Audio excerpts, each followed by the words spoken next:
Hello everybody. Today we're going to start a little video series on doing the dreaded coolant valley leak on these 5.7 liter Toyota motors.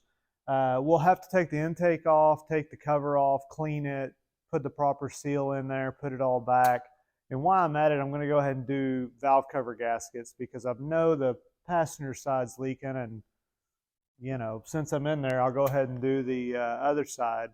Along with that, I'm going to go do a new belt on the front, give it an oil change, change the front and rear and transfer case diff. She's got 200,000 on her, so time to do a little maintenance and get her dialed in and ready for another 200,000. But I'll kind of take you through step by step, see what I run into in the process, and help you where I can. Okay, well, I got the intake off. As you can see, I'm thinking the leak was maybe right in this area, could be.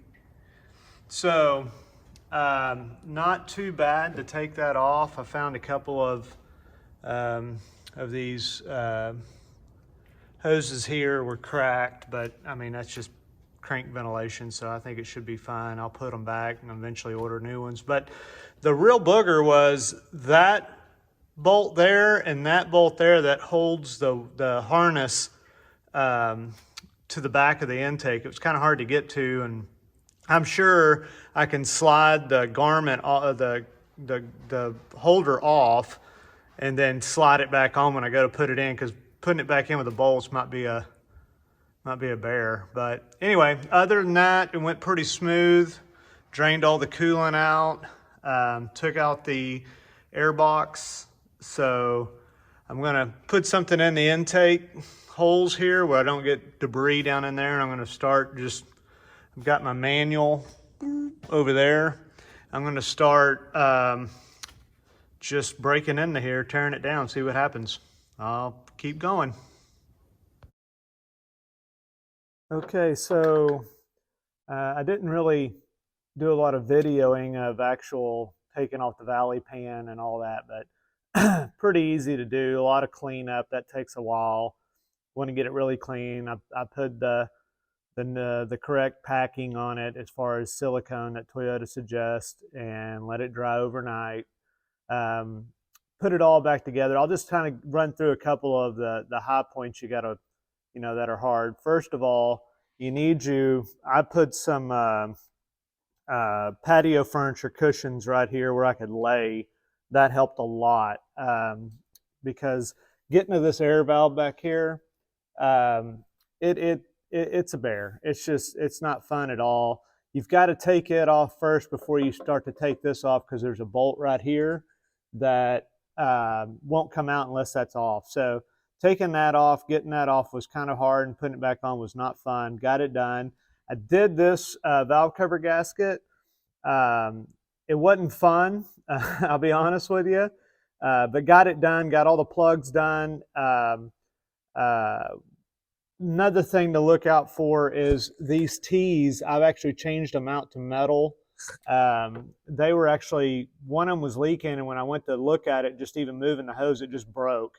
The other one, I just moved it a little bit, it broke too. So that's something I would definitely check out on your current Cruiser or 200 series, because it's an easy fix. But if that thing was to break, that'd have been no bueno. I'd been broke down somewhere. I was going to do this valve cover gasket. I haven't done it yet, and I probably won't until a later date, because I definitely want to disconnect this fuel line, and I believe I've got to have new O-rings for that, because that one was hard enough to get off. I couldn't imagine doing this if I had. It's just no. So I went ahead and did the spark plugs because I had them. That was fairly easy. You got to loosen this line back here as far as where it mounts to the fender well, but no problem there. So got it all cleaned up. I'm going to hit it one more time and put the intake on. Like I was saying, these right here, I'm going to release them and then actually bolt them on. And then once I get the intake back on, I'll snap them back in. So that ought to be a lot easier. So going to go ahead and finish up, put the intake on, get everything going, get some coolant in it, and we'll fire this thing up. So I got it all done. Everything's complete, no leaks. Went pretty well.